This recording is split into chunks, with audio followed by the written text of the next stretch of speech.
प्यारे विद्यार्थियों, आज हम कृष्णिका विकिरण तथा उसके जो वर्णक्रम स्पेक्ट्रम जो प्राप्त होते हैं उसके ऊर्जा वितरण के ऊपर डिस्कस करेंगे। और इससे पहले हमने ये बताया था क्लासिकल फिजिक्स और क्वांटम फिजिक्स में क्या डिफरेंस है, क्वांटम फिजिक्स की आवश्यकता क्यों पड़ी, क्लासिकल फिजिक्स कहाँ फेल हुआ। क्वांटम फिजिक्स के लिए इसी प्रकार से कृष्णिका विकिरण ब्लैक बॉडी रेडिएशन के लिए भी क्लासिकल फिजिक्स फेल हो गया। तो उसके बाद में क्योंकि उसमें कुछ खामियां थी तो उसको ठीक करने के लिए फिर क्वांटम फिजिक्स का सहारा लिया गया। तो इसमें हम इस टॉपिक को हम 3 पार्ट्स में तोड़ेंगे ताकि आसानी से इसको समझ सकें। पहला पार्ट होगा जिसमें हम केवल कृष्णिका विकिरण की बात करेंगे, एक एक्सपेरिमेंटल रूप से, प्रायोगिक रूप से इसका क्या रिजल्ट्स आते हैं। और दूसरा पार्ट अपन करते हैं कि जो क्लासिकल फिजिक्स थी, थ्योरेटिकल रूप से क्लासिकल फिजिक्स में विन का नियम काम में लिया गया तथा रेले जीन्स का नियम काम में लिया गया। अब दोनों नियमों के अंदर कोई ना कोई कमी थी, इसलिए से विन तथा रेले जीन्स का नियम दोनों को क्लासिकल फिजिक्स के अकॉर्डिंग अवॉइड किया गया। और तीसरा चैप्टर अपन पढ़ेंगे क्वांटम फिजिक्स के अंदर कि जिसके अंदर प्लांक की अवधारणा आई, प्लांक ने ऐसा कौन सा सिद्धांत दिया, एक थ्योरेटिकल एक ऐसा रिजल्ट दुनिया के सामने प्रस्तुत किया जिससे विन तथा रिलीजियंस के दोनों जो रिजल्ट्स आए दोनों के, उन दोनों रिजल्ट्स के लिए प्लांक का नियम बिल्कुल सही बैठता है। और जो एक्सपेरिमेंटल रिजल्ट आया था उसको थ्योरेटिकली सैद्धांतिक रूप से प्लांक ने ही अपनी थ्योरी के द्वारा दिया और वहीं से फिर क्वांटम फिजिक्स का जन्म हुआ। इस प्रकार से हम इस के 3 पार्ट करते हैं। सबसे पहले हम कृष्णिका विकिरण के बारे में पढ़ेंगे कि कृष्णिका होती क्या है। कृष्णिका के बारे में सभी जानते हैं, जो हम 11th-12th में पढ़ चुके हैं कि कृष्णिका इस तरीके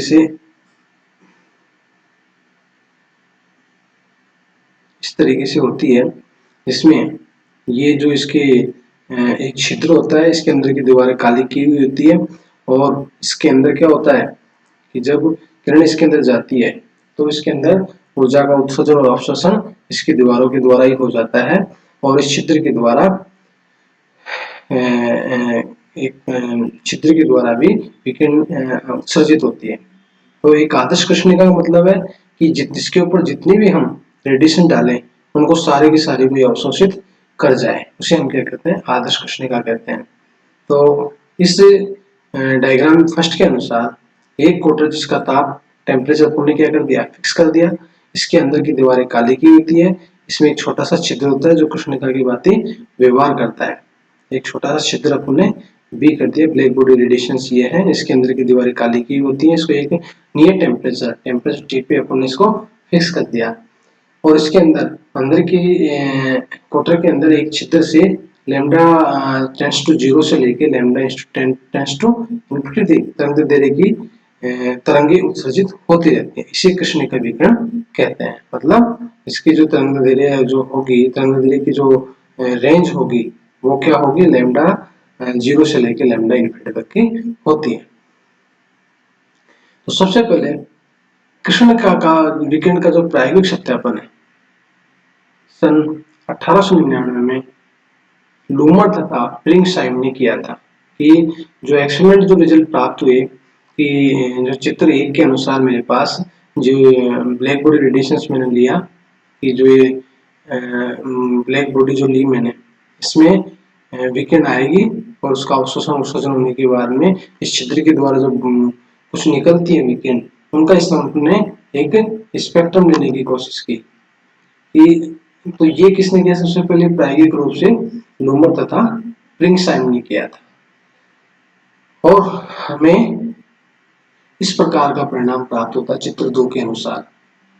चित्र 2 से जो रिजल्ट प्राप्त होंगे उनको हम आपको बताएंगे कि क्या रिजल्ट प्राप्त होते हैं कि जो ब्लैक बॉडी रेडिएशन से विकिरण से मेरे पास जो प्राप्त हुआ। ये देखिए चित्र नंबर 2 है कि इसमें मैंने क्या किया, स्पेक्ट्रम में उत्सर्जन क्षमता ई लैम्डा, स्पेक्ट्रम में उत्सर्जन क्षमता ई लैम्डा तथा जो मेरे पास तरंग दैर्ध्य थी उसके मध्य मैंने एक ग्राफ प्लॉट किया। एक मान लो सबसे पहले मैंने टेम्परेचर जो T1 है वो रखा, टेम्परेचर फिक्स कर दिया 2000 केल्विन के ऊपर।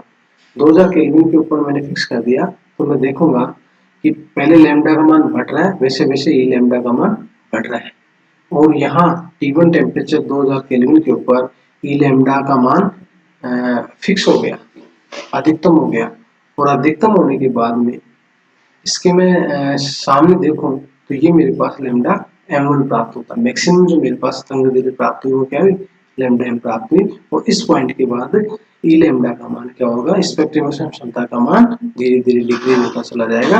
अर्थात कहने का मतलब क्या है कि जब मैंने समान टेम्परेचर रखा उस पर पहले स्पेक्ट्रम क्षमता का मान, क्षमता ई लैम्डा का मान पहले बढ़ता है, और एक पॉइंट के बाद में तरंग बढ़ाने पर ई लैम्डा का मान घटता जाता है। तो इसी प्रकार से टेम्परेचर T2 जिसकी वैल्यू 1750 केल्विन लेता हूँ, तो उससे मेरे पास लैम्डा m यहाँ प्राप्त होता है। इसी प्रकार से T3 की वैल्यू 15000 केल्विन ली मैंने, जिसकी वैल्यू क्या है, लैम्डा m3 ली। इसी प्रकार से मेरे पास T4 प्राप्त हो जो 1000 केल्विन के ऊपर मैं रखता हूँ। इस प्रकार से मेरे पास जो रिजल्ट आता है वो ये आता है कि ऊर्जा वितरण वक्र जो होता है वो सतत होता है, कंटिन्यूस होता है, टूटा हुआ नहीं होता कहीं से भी। तो इससे पहले जो रिजल्ट निकल के आता है कि ऊर्जा वितरण का वक्र जो होता है वो सतत होता है। दूसरा नियम आता है, दूसरा जो रिजल्ट आता है इससे निकल के, जो ग्राफ से जो रिजल्ट आ रहा है वो ये आ रहा है कि प्रत्येक ताप पर प्रत्येक तरंग के विकिरण उत्सर्जित होते हैं। तीसरा रिजल्ट है कि किसी एक ताप पर तरंग दैर्ध्य का मान बढ़ाने पर ई लैम्डा का मान पहले बढ़ता है, और एक विशिष्ट लैम्डा एम पर उच्चतम मान ई लैम्डा एम क्या है, डायग्राम देखिए, ये ई लैम्डा एम प्राप्त होता है। और फिर ई लैम्डा का मान क्या होता है, घटता हुआ चला जाता है। ई लैम्डा का मान क्या होता है, घटता हुआ चला जाता है।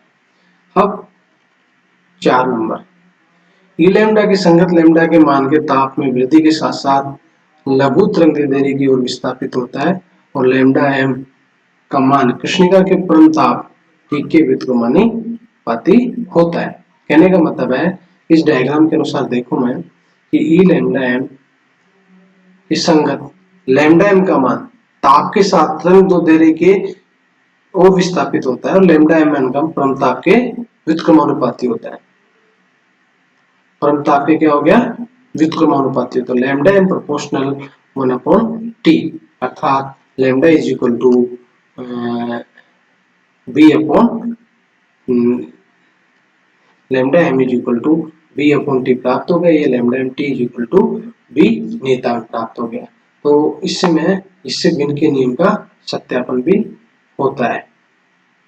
अब इससे जो नेक्स्ट आएगा वो मेरे पास आएगा